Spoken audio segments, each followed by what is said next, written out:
एक गांव में एक प्यारी सी बच्ची रहती थी जिसका नाम आरू था।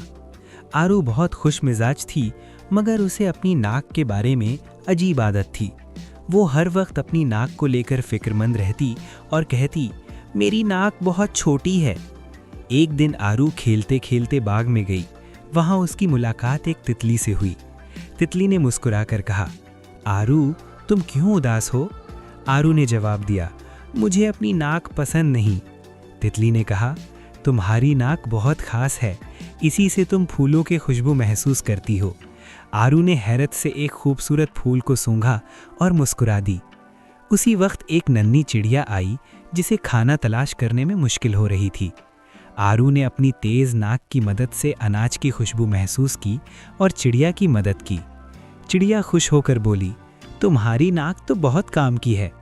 आरू को अपनी गलती का एहसास हुआ। उसने सीखा कि हमें अपनी हर चीज़ पर फख्र करना चाहिए, क्योंकि हर चीज़ का एक ख़ास मकसद होता है। उस दिन के बाद आरू हमेशा खुश रहने लगी और अपनी नाक से मोहब्बत करने लगी।